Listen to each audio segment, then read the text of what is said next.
नमस्कार, मी राहुल कुलकर्णी. काँग्रेसचे प्रदेशाध्यक्ष हर्षवर्धन सपकाळ हे काही मास लीडर वगैरे नाही आहेत ना, त्यांना पक्षातनं फार मोठा पाठिंबा आहे. इनफॅक्ट हर्षवर्धन सपकाळ यांनी महानगरपालिकेच्या निवडणुकीमध्ये कुठे प्रचार केला असा जर प्रश्न विचारला तर त्यांनी जिथे आत्ता जी काही काँग्रेसची छोटी मोठी बेटं शिल्लक आहेत त्यापैकी कुठेही जाऊन प्रचार केला असं दिसत नाही. ते मला वाटतं एकदाच चंद्रपूरला गेले होते, तेव्हा काँग्रेसचे 2 तिथले नेते खासदार आणि जे विधिमंडळातले सदस्य आहेत त्यांच्या दरम्यानचा वाद बघून ते अक्षरशः वैतागून गेले होते. इकडे अमित देशमुख त्यांना बोलवत नाहीत, सांगलीमध्ये त्यांना बोलवत नाहीत. एकच मला वाटतं कोल्हापूरमध्ये त्यांची प्रचारसभा झाली, तीसुद्धा कुणीतरी बरोबर चाललं होतं म्हणून त्यांच्याबरोबर ते गेले की काय अशी स्थिती आहे. नाना पटोले आणि हर्षवर्धन सपकाळ यांचं फारसं सख्य असं दिसत नाही. बरं, आत्ता काँग्रेस पक्षाची विद्यमान स्थिती अशी आहे की खरं तर ह्या पक्षातल्या मंडळींनी दीर्घकाळ सत्तेत राहिल्यानंतर आणि तो काही एकाच कुटुंबाचा जसं शरद पवारांचा पक्ष आहे तशी परिस्थिती नाही आहे. म्हणून मग पक्षाच्या कल्याणासाठी म्हणून लढण्याची भूमिका घेण्याची आवश्यकता होती.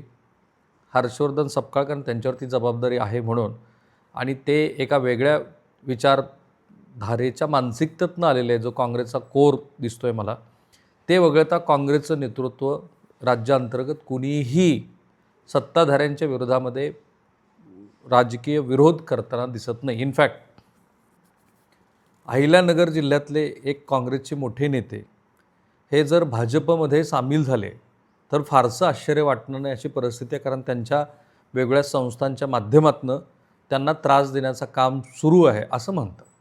आणि भाजपची ती रणनीती तर देशभरात आपण पाहिलेली आहे. त्याच्या योग्य अयोग्यतेबद्दल तुमचं स्वतःचं आकलन तयार झालेलं आहे, त्याच्यात आपण फार जात नाही. मग अशा वेळेला बारामतीची पोटनिवडणूक की जी दिवंगत श्री अजित पवार यांच्या निधनानंतर होते आहे, ती लढण्याची काँग्रेस पक्षानं का भूमिका घेतली आहे. आणि माझ्या मते श्री हर्षवर्धन सपकाळ यांची राज्यव्यापी काँग्रेस घेऊन जाण्याच्या रणनीतीच्या भूमिकेचा एक तो महत्त्वाचा टप्पा आहे, जो त्यांच्या पक्षाच्या दृष्टीनं महत्त्वाचा आणि पुढे चालून खूपच उपयोगाचा असा ठरू शकतो. 2 महत्त्वाचे संदेश तर ह्या पोटनिवडणूक लढण्यातनं गेले. एक, काँग्रेसचे जे उमेदवार आहेत ते धनगर समाजाचे आहेत. ऑब्व्हियसली जो ओबीसी मताचा टक्का भाजपकडं गेला आहे तो परत मिळवण्याचा प्रयत्न राष्ट्रीय पातळीवरती पण ओबीसीची जनगणना करा असं सांगत श्री राहुल गांधी यांनी तो परत मिळवण्याचा प्रयत्न सुरू केला आहे. इथे तो पहिला संदेश गेला. दुसरा संदेश गेला की राज्यांतर्गत राजकारणामध्ये आम्ही भाजपला पूरक भूमिका घेणार नाही, कारण महायुतीचा उमेदवार आहे. भलेही श्री अजित पवार यांच्या निधनानंतर ती निवडणूक होती आहे. सहानुभूती असणं वेगळं आणि राज्यात संकेताचं राजकारण करणं वेगळं. जेव्हा शरद पवार यांचा पक्ष, कारण आता एक तर ती कुटुंबातली बाब आहे, दुसरं आत्ता त्यांच्या विलिनीकरणासाठीच्या चर्चेवरून राष्ट्रवादी काँग्रेसच्या अजित पवार पक्षामध्ये बरंच काय काय घडताना दिसतं. अशा वेळेला त्या पक्षानं आणि उद्धव ठाकरे यांच्या पक्षानं राष्ट्रवादी काँग्रेसला पूरक अशी भूमिका घेतली. आणि म्हणून महाराष्ट्रातल्या जनतेला नेहमी असं होतं की सब घोडे 12%. ते सब घोडे 12%मध्ये काँग्रेसची स्थानिक नेते मंडळी सामील असतात असा जो संदेश आजवर गेला होता, तो संदेश हर्षवर्धन सपकाळ यांनी मोडून काढला. आणि जमलंच तर ते राहुरीची सुद्धा निवडणूक लढतील असं दिसतं. अर्थात ती निवडणूक राहुरीची राष्ट्रवादी काँग्रेसनं लढणं अपेक्षित आहे. ही सुद्धा जागा राष्ट्रवादी काँग्रेसनं लढणं अपेक्षित आहे. त्यामुळं हा सगळ्यात महत्त्वाचा आणि स्ट्रॉंग असा संदेश हर्षवर्धन सपकाळ यांच्या कृतीतनं गेला की महाराष्ट्रामध्ये प्रो भाजप किंवा भाजपला अनुकूल किंवा भाजपच्या दृष्टीनं राजकीय वाटचालीला सुकर असं राजकारण आम्ही करणार नाही. तसं म्हणाल तर हर्षवर्धन सपकाळ यांची राजकीय उंची तशा अर्थानं फार मोठी नाही आहे. ते एकदाच आमदार राहिलेले आहेत. पण अलीकडच्या काळामध्ये ते भाजपला अत्यंत काही वेळेला वादग्रस्त पद्धतीची वक्तव्य करून आणि विशेषतः श्री देवेंद्र फडणवीस यांच्यावरती वैयक्तिक स्वरूपाची टीका करून आपल्याकडं लक्ष वेधण्याचा प्रयत्न करतात. आता हे त्यांना कसं उपयोगाचं ठरू शकतं, तर महाराष्ट्राच्या विद्यमान राजकारणामध्ये पुन्हा एकदा 50 खोकेची चर्चा सुरू होती. समजने वालों को इशारा काफ़ी आहे, कारण ते ज्या प्रक्रियेत होते त्यांना ही बाब माहिती आहे. आणि मग आणखीन एका पक्षामध्ये मोठी फूट पडेल असं चित्र होतं. ती फूट भारतीय जनता पार्टीनं रोखली. समजा असं आपण समजू की एकनाथ शिंदे यांच्या शिवसेनेमध्ये दुसऱ्या शिवसेनेतले काही खासदार गेले असते, ज्या ऑपरेशन टायगरची चर्चा सुरू आहे, तर त्यांचं पक्षीय बल वाढलं असतं. ते पक्षीय बळ वाढल्यानंतर पुढं विधानसभेच्या जागा वाटपामध्ये त्यांनी अधिकच्या जागा मागितल्या असत्या.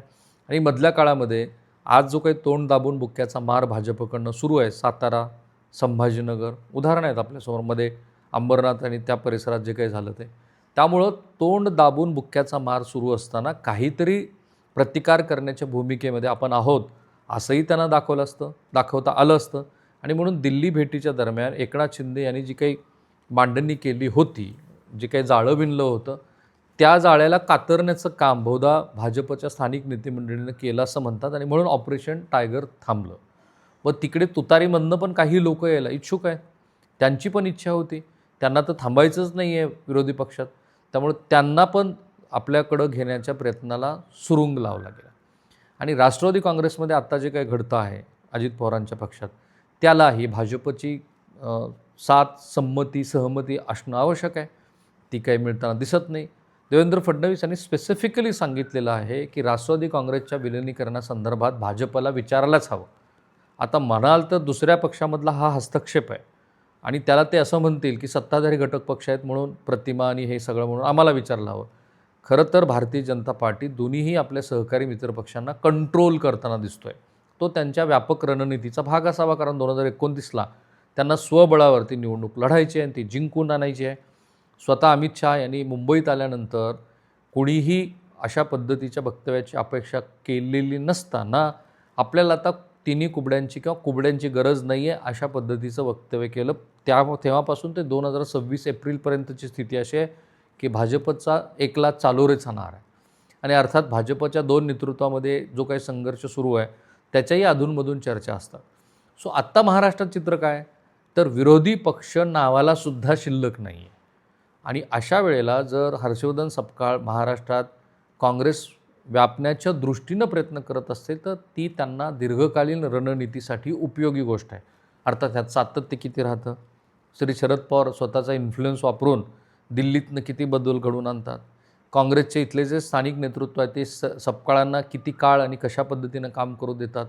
आणि पुन्हा काँग्रेस पक्षाला जो लागलेला रोग आहे की मी हे बघितलं आहे की लोकसभा निवडणुकीमध्ये मिळालेल्या विजयानंतर काँग्रेस पक्षाचं नेतृत्व कोल्हापुरात एका खाजगी बैठकीमध्ये, त्यांची नावं मी घेणार नाही, शीर्षस्थ नेते होते, तर अक्षरशः आता आपण जिंकूनच आलो आहोत आणि आता मुख्यमंत्रीच होणार अशा आविर्भावात ही मंडळी होती.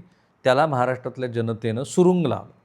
मग अशा वेळेला हर्षवर्धन सपकाळ आज जे काही कष्ट घेत आहेत त्याची फलनिष्पत्ती व्हायच्या वेळेला पुढं काय घडतं त्याच्यावर बरंच अवलंबून आहे.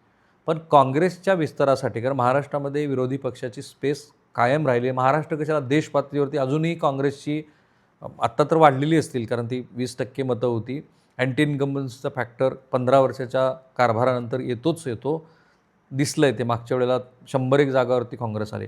अशा वेळेला भविष्याचा विचार करून असं म्हणतात की राहुल गांधी यांनी जवळपास वेगवेगळ्या क्षेत्रातल्या 1000 लोकांची ओळख करून त्यांनाच पुढं वाढलेल्या मतदारसंघासह उमेदवारी देता येईल का, अशा पद्धतीची चाचपणी सुरू केली आहे. त्याचबरोबर महाराष्ट्रामध्ये सुद्धा हर्षवर्धन सपकाळ हे नवनवीन लोकांच्या शोधात आहेत, which is a good thing for a democracy.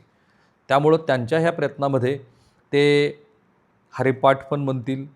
म्हणजे खरं तर आळंदी आणि देहू ही वारकरी संप्रदायाची परंपरा तशा अर्थाने धर्मनिरपेक्ष आणि जातनिरपेक्ष आहे. त्याला काँग्रेसच्या मंडळींनी आजपर्यंत खूप दुर्लक्ष केलं होतं, हे मागंही मी सांगितलं. सो आत्ता त्यांनाच बरोबर घेऊन त्या संप्रदायाच्या मदतीनं महाराष्ट्रात काही आपल्या जर धर्मविरोधी अशी ती प्रतिमा तयार झाली आहे त्याला कुठेतरी रोखता येईल का वगैरे, अशा सगळ्या प्रयत्नामध्ये हर्षवर्धन सपकाळ आहेत. त्यांना नगरपालिका आणि महानगरपालिका निवडणुकीमध्ये फार असं उत्तुंग यश जरी नाही मिळालं तरी जे काही यश मिळाले ते माफक आणि असं दिसतं आहे की आश्वासक आहे. सो ही ती जी वाटचाल आहे त्या वाटचालीमुळंच बारामतीची पोटसभा निवडणूक ते लढत आहेत. हा त्यातला खरा मुद्दा. आपण हाही प्रयत्न करू की बारामतीमध्ये आणि राहुरीमध्ये या निवडणुकीमध्ये नेमकं पारडं कुणाचं जड आहे हे त्या स्थानिक पत्रकाराकडनं समजून घेऊया. सो थांबूया आपण इथे. माझा प्रयत्न आहे कोणताही राजकीय अभिनिवेश न ठेवता जे महाराष्ट्राला तटस्थपणे सत्याच्या जवळ जाणारं आहे असं विश्लेषण करून सांगायचं आणि ते सांगत असताना अनेक लोकांशी बोलून त्याची मांडणी करायची. थांबूया आपण.